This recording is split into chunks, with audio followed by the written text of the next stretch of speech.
So if I made my movie reviews as long as the movies were, like, in minutes, I should do, like, 90-second reviews, actually. But, so that didn't make any sense. But what I'm trying to say is the movie I watched tonight was over 4 hours long. And it was on TCM. And it was The Sorrow and the Pity, which was a film I had wanted to see for quite a while. And I was so glad when I saw it on I thought I had the thing open. Sorry. I was really glad when I saw it on the documentary Spotlight scheduled program because it was one I had wanted to see for a long time. They have it doubled with Night and Fog, and if you do both films tonight, bring all the tissues and don't plan on waking up in the morning because you'll just be too sad. I saw Night and Fog. I took a film class well, not a film class. It was my minor, it was in French literature, and one of the French literature classes I took was on World War II and the literature, plays, and films that were made during the war and those that were made after the war, and it was about sort of the ghost of their failure as a people during this time.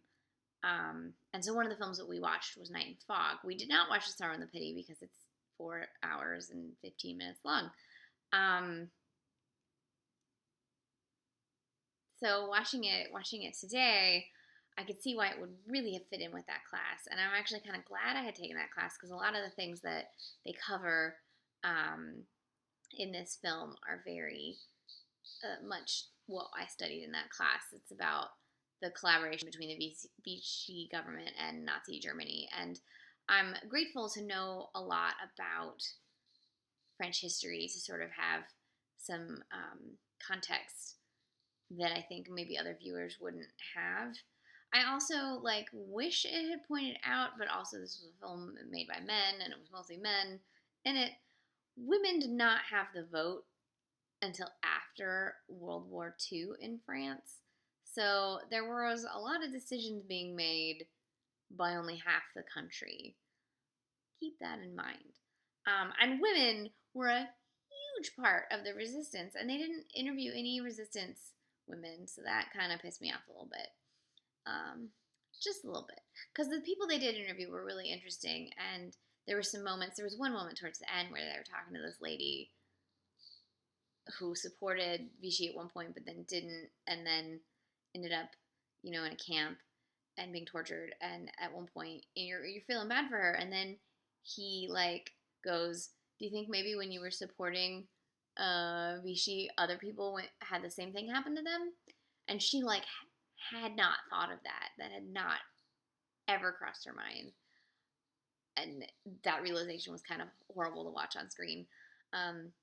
Also, just in terms of how terrible our country seems to be headed, it's sort of terrifying to watch a film like this and see all the people, say, well, it's not that bad, or, it's just, this and then that, and then all those things pile up, and then you end up collaborating with Nazi Germany. So, be vigilant. It's pretty much what I'm trying to say. We should learn from history. We should learn by watching things like The Sorrow and the Pity and go, well, you know what? We don't want to be that.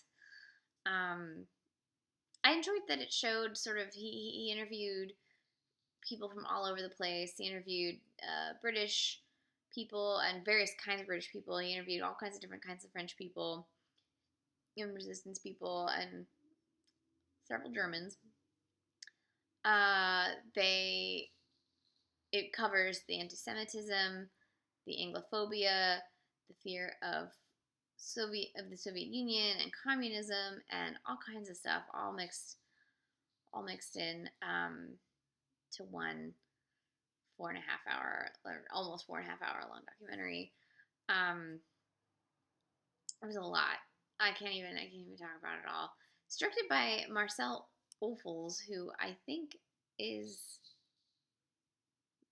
he the son or the brother? He's the son of Max Ophüls, who did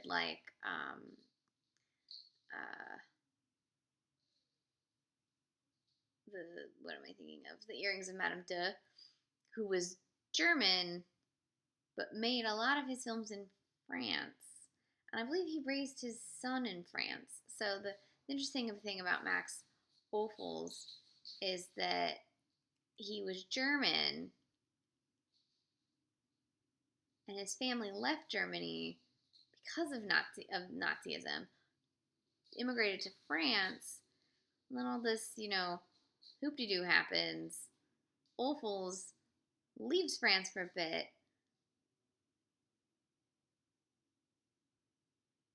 and Max then gets raised in America.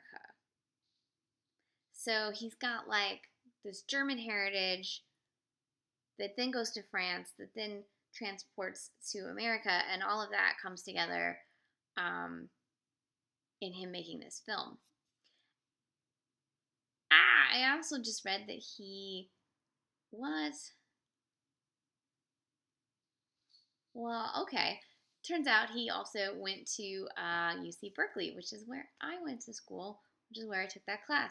So we should have watched this film in that class. What the heck, professor? You could have split it into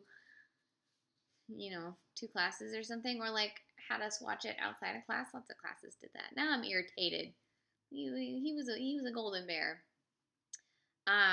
Anyways, I think you should watch this film. It's available from Milestone Films if you don't have TCM. If you do have TCM and you missed it, it's on Watch TCM, so you can watch it there. It's also available on DVD from Milestone Films, so you can get it from them. It's definitely worth your time.